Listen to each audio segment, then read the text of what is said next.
안녕하십니까. 신의균의 국방TV 데일리 디펜스입니다. 지금 미국 정부에서 또 유엔에서 북한에 대한 인권, 이 문제 제기에 완전히 그냥 엑셀레이터를 밟았습니다. 자, 근데 이런 상황에서 한국 정부는 북한의 인권 문제 제기에 대한 브레이크를 걸기 위해서 사활을 걸고 있죠. 자, 그런데 국제사회가 인권 트리거를 당겼는데 남북 동시 박살 초읽기에 들어갑니다. 왜냐? 국제사회가 북한을 인권 문제로 제재하려고 하는데 한국이 몸을 던져서 막으니까 같이 두들겨 맞겠죠. 지금 어떤 상황이 벌어지고 있는지 한번 보겠습니다. 미 국무부 산하 매체가 북한 인권 해법은 정보 유입이다. 그게 바로 김정은 정권의 근간을 흔드는 것이다. 라고 특집 기사를 냈어요.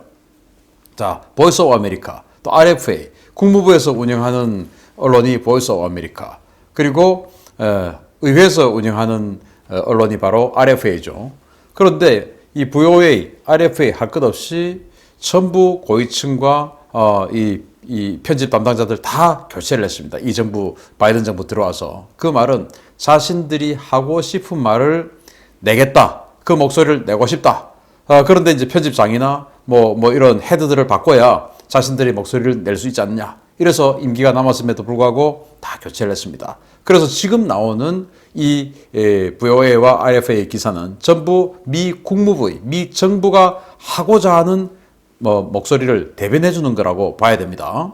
자, 그런 상황에서 이 보이스 오브 아메리카가 완전히 초대형 특집 기사를 올렸어요.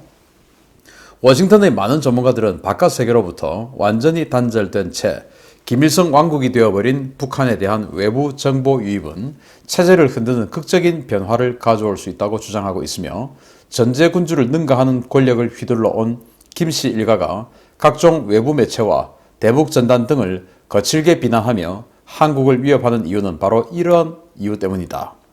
브루스 베넷 랜드 연구소 선임 연구원은 우리는 김정은이 외부 정보에 대해 과민한 반응을 보인다는 것을 알고 있지만 한국과 미국은 북한의 영향력을 행사하는데 정보 유입을 거의 활용하지 않고 있다라고 지적했다.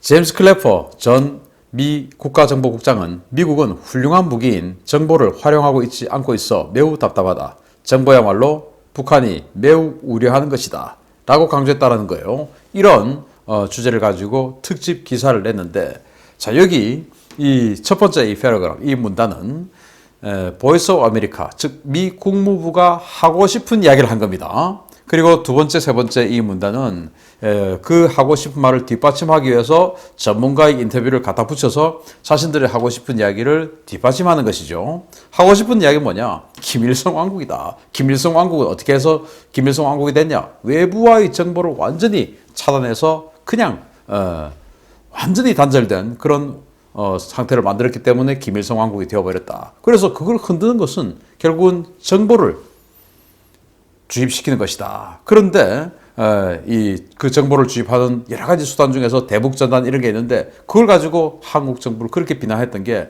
자신들의 체제가 위험하다는 걸 알기 때문이다. 그러면은 브루스 베넷, 제임스 클래퍼, 이 제임스 클래퍼는 오바마 정부 말기 그리고 트럼프 정부 초기 이렇게 이제 정권 교체 시기에 DNI 국장을 했던 사람입니다. 자, 이런 사람들의 이야기는 뭐냐?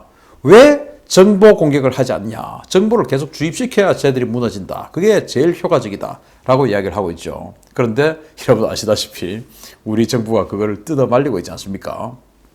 자, 그래서 이 한국 정부가 그런 부분에 대해서 뜯어 말린 바로 그 극적인 그게 바로 대북전단금지법이죠. 그 대북전단금지법을 발효했을 때 이 RFA가 완전히 그냥 맹폭을 했습니다. 그래서 로베르타 코헨이라고 하는 브루킹스 연구소 선임 연구원, 이 사람은 지미 카터 행정부 시절의 인권 담당 차관보였어요.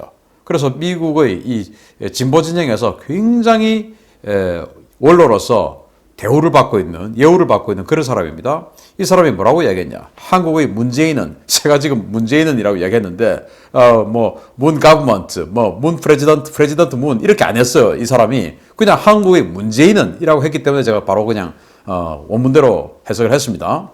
한국의 문재인은 한국의 힘이 민주주의 제도와 인권 존중에 있다는 것을 망각한 것이냐? 북한의 요구와 위협에 항복하는 것이고, 이런 균형은 받아들일 수 없다. 이 법 통과로 유일한 승자는 북한이 되었다. 라고 흥분했어요, 이 사람은. 그리고 이제 수잔 슐츠, 이 사람은 또 뭐라고 했냐? 이 사람은 북한 인권 전문가죠. 이번 법 통과는 북한 정권과 김여정을 위한 행보다. 한국의 여당 국회의원들은 독재자의 여동생을 쫓아 행보를 결정한 것이고 그래서 이번 사태는 매우 충격적이다 라고 인터뷰를 했죠. 자, 이랬더니 한국의 여당 더불어민주당 대변인은 뭐라고 이야기를 하냐? 반박을 합니다. 미 정치권 일각의 편협한 주장에 대해 깊은 유감을 표한다. 한쪽의 이야기만 듣고 왜곡된 주장을 펴는 것은 동맹국에 대한 예의가 아니다. 남북관계의 특수성을 전혀 이해하지 못한 발언이 쏟아지고 있다. 국회에서 민주적인 논의와 심의를 거쳐 개정한 법률에 대해 자국 의회의 청문회까지 운운한 것은 대단히 부적절한 행위며 내정 간섭이다. 아니, 국회에서 지금 뭐 민주적인 논의했습니까? 180석 그거 가지고 그냥 밀어붙여버렸죠? 자, 이랬던 때인데, 제가 여기 이제 전문가 인터뷰만 있지만 사실 이 시절에 미 의회에서도 상하원 할 것 없이 굉장히 우려스러운 그런 이제 폭탄 발언들이 나왔었습니다. 그러니까 왜 니들 감히 내정 간섭하냐? 응? 라고 이야기하는 거야. 한쪽 이야기만 듣고 왜 하냐? 자, 그래서 작년 12월 20일 날 더불어민주당 대변인이 왜 한쪽 이야기만 듣고 하냐? 그 말이 이제 탈북자 얘기들만 듣고 하면 안 된다. 그 말이거든요. 그게 지금까지 이어져 와서 이인영 통일부 장관이 탈북자 이야기들 신뢰할 수 없다.까지 이어져 온 것이 아니냐. 즉, 탈북자는 믿을 것이 못 된다.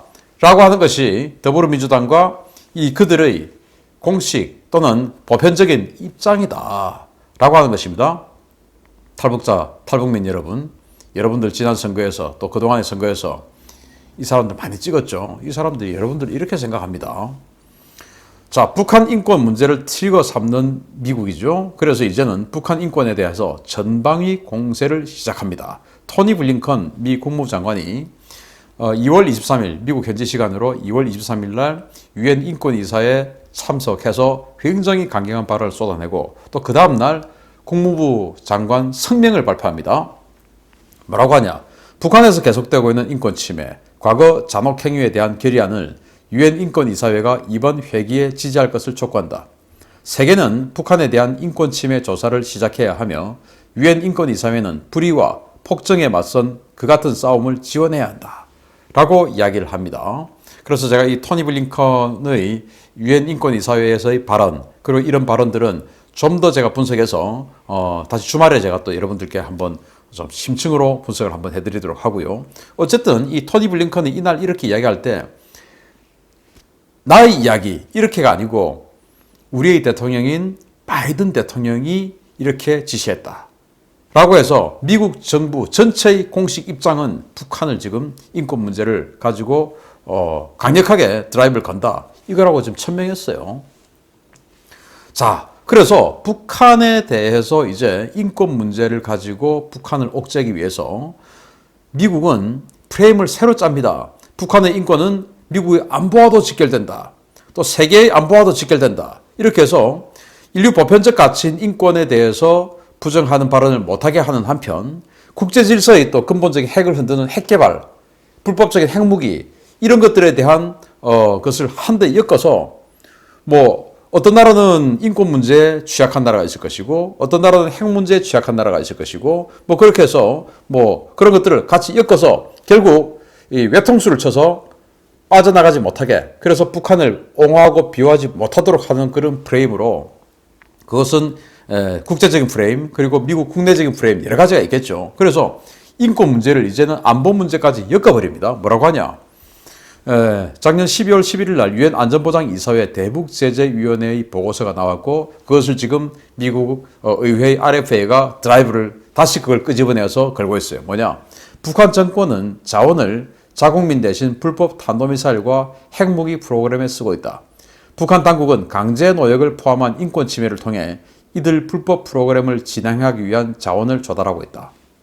유엔 안보리 대북제재위원회 보고서가 그렇게 보고서를 만들었습니다. 전문가들이. 그 뭐냐? 북한은 강제 수용소에서 그 노동력을 활용해서 뭐 자원을 석탄을 캐고 뭐 해서 그 석탄을 불법 환정해서 팔고 그렇게 나온 비용으로 핵 개발하고 탄도미사일 만들고 이제 이렇게 하는 것이다. 그게 순환골이다. 핵 개발하는 돈이 전부 뭐 어떤 해킹해서 나오고 외국에서 조달하고 이게 아니고 강제 수용소에서 인권 탄압을 받고 있는 그 사람들이 강제 노역을 통해서 채굴한 그 광석을 불법적으로 팔고 그 돈을 다시 핵 개발과 탄도미사일 개발, 그게 지금 전 세계를 노리고 있고 우리 미국을 노리고 있다.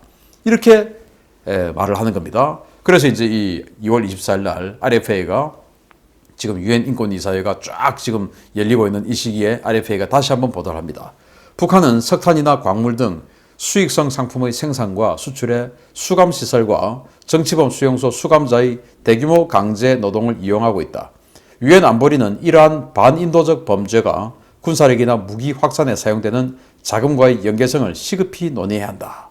자, 그래서 두 달이나 전에 이미 나왔었던 이 유엔 안보리의 보고서를 지금 RFA가 다시 끄집어내서 즉 이제 미 의회 언론이죠. 그래서 수감자들, 정치범 수용소, 강제 수용소 여기에 있는 사람들의 그 노동력이 결국은 핵 개발과 탄도미사일 개발에 사용되고 그게 우리 미국을 노리고 있고 전 세계를 노리고 있다. 그러니까 인권 문제, 핵 문제 모든 것을 해결하기 위해서는 북한 인권 문제 가만두면 안 된다라고 드라이브를 가는 거죠. 자, 이랬더니 이제 한국 정부는 북한을 보호해야 되니까 완전히 그냥 화들짝 해서 궤변을 하면서 저는 이 문학을 전공했던 사람으로서 학부 때 이걸 보면서 이게 도대체 무슨 문법상 말이 되는 말인지 안 되는 말인지 이해를 하기가 곤란한 참 이 사람들 전공이 이래요. 애매하게 뭐 단어 하나하나 뜯어보면 맞는 말 같은데 엮어놓으면 아무 말 아니 아무 말 대잔치 그냥 하고 있죠. 유엔 인권이사회에 최종문 외교부 2차관이 발언을 합니다. 이것도 문제가 됐어요. 왜냐? 미국 토니 블링컨 국무장관 직접 왔죠. 일본 전 세계 유수의 국가들이 전부 이 장관이 왔는데 우리는 그동안 계속 장관급이 가다가 이번에는 차관이 갔습니다. 그것도 1차관이 아닌 2차관이 갔습니다. 왜냐? 장관이 근데 지금 입장 가면 입장 곤란하니까 네가 가라고 했을 수 있죠. 자, 이 사람이 여기에서 무슨 발언을 하냐? 인권 증진과 보호는 문재인 정부의 최우선 과제 중에 하나다. 우리 정부는 국제사회와 협력해 북한 주민들의 인권을 실질적으로 향상시키기 위해 노력해왔다. 북한의 인권 상황에 대한 우려가 북한의 인도주의적 상황에 관심을 기울이는 것을 가로막아서는 안 된다. 자, 앞에 문장 인권 증진과 보호는 문재인 정부의 최우선 과제 중 하나다. 라는 거 이거는 문법적으로 이해가 되죠. 거짓말인 거 퍼뜩 알겠지만 어쨌든 이해는 되죠. 또 우리 정부는 국제사회와 협력해서 북한 주민들의 인권을 실질적으로 향상시키기 위해 노력해왔다. 이것도 문법적으로 이해가 돼요. 그리고 거짓말인 것도 퍼뜩 알겠죠. 무슨 북한 주민들의 인권을 위해서 노력해왔습니까? 그런 적이 어디 있습니까? 김정은 정권, 이 북한의 권력자들, 조선노동당의 핵심 인사들, 그들의 인권과 그들의 복지, 그들의 권력 유지, 그들의 재산 증식 이런 것들을 위해서 노력해왔지 않습니까? 자, 그리고 결정적으로 이제 유엔에 항의하는 이 멘트에 대해서 자기네들도 항의하기가 애매하지 않습니까? 그런데 이건 도대체 무슨 말인지 모르겠어요. 북한의 인권 상황에 대한 우려가 북한의 인도주의적 상황에 관심을 기울이는 것을 가로막아서는 안 된다. 참 아무 말이나 그냥 갖다 붙였는데 사실은 이거 말하는 거 보면 자, 북한 인권 좋은데 그것보다 북한에 지금 대북 지원하는 게 먼저다. 그거 우리 막지 마라. 우리 대북 지원 할 거야. 싫어할 거야 우리는. 이 말인 겁니다. 그걸 이제 다른 나라들은 이 지금 유엔 인권이사회에 전부 장관을 보냈는데 우리는 차관을 보내서 이 소리를 했어요. 자, 분위기 파악 못한 한국이죠. 미국 주도의 북한 인권 결의안에 또 불참합니다. 아까 분명히 토니 블링컨이 이번 회기에 북한 인권 관련한 중요한 모종의 조치가 나오길 기대한다. 그게 바로 이제 북한 인권 결의안이거든요. 이 회기는 10주간 지속됩니다. 지금 이제 스타트를 했으니까 10주, 그건 한 8, 9주 후에는 북한 인권 결의안 나오겠죠? 여기에 세상에 우리는 또 안 하겠다 이겁니다. 자, 보도가 쭉 나왔는데요. 24일 새벽 제46차 유엔 인권이사회 기조연설자가 정의용 장관이 아닌 최종문 제2차관으로 결정되었다. 2016년부터 5년 연속 외교부 장관이 해왔던 것과 달리 이번에는 차관급이다.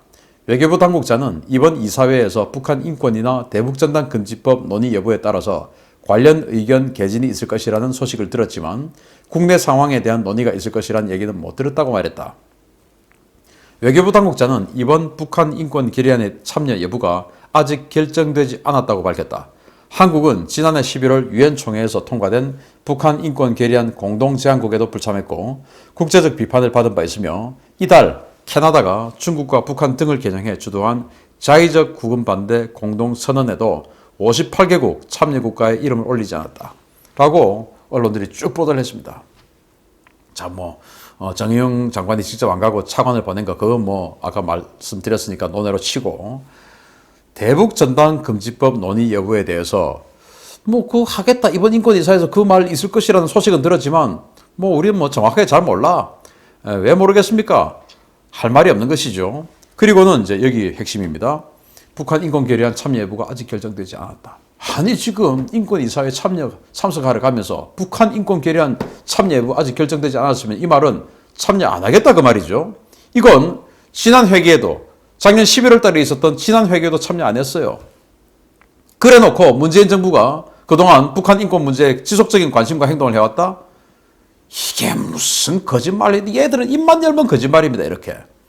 나이가 많으나 적으나 지위가 높으나 낮으나 어떻게 입만 열면 거짓말을 해요. 네.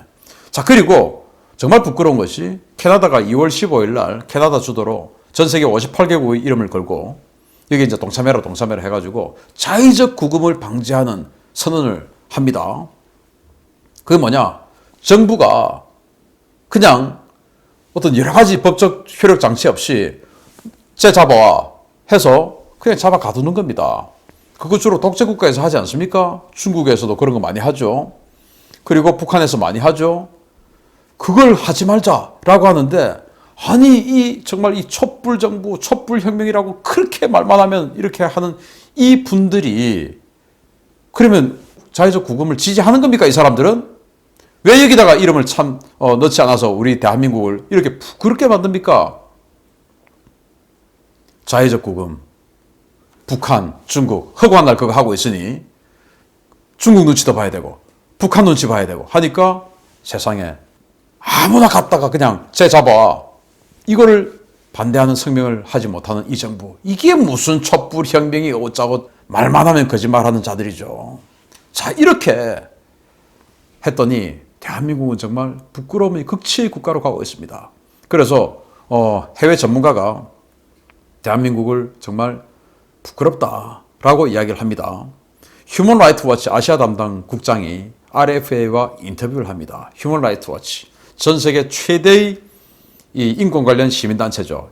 이 단체 무섭습니다. 왜 무서우냐? 이 단체는요 전쟁 유발 단체입니다.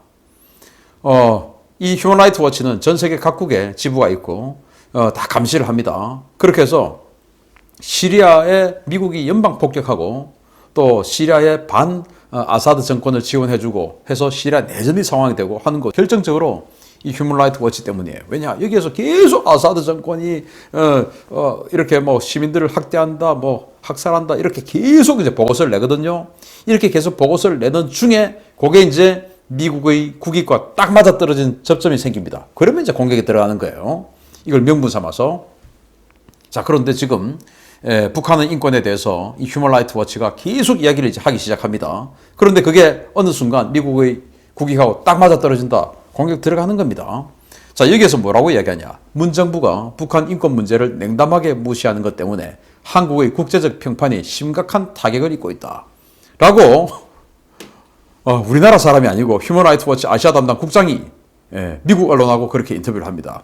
귀순한 북한 남성이 강제로 북송될 것을 우려해서 한국군에게 가는 것을 두려워했다고 한다. 그것은 문 정부가 북한 인권 문제를 무시하는 상황이 얼마나 심각한지 여실히 보여주는 것이며 우리는 문이 북한 인권 문제에 있어서 김정은에게 맞서는 것을 거부하면 결국 실패하게 될 것을 도대체 언제쯤 깨달을 수 있을지 의문이다. 와, 참 부끄럽습니다.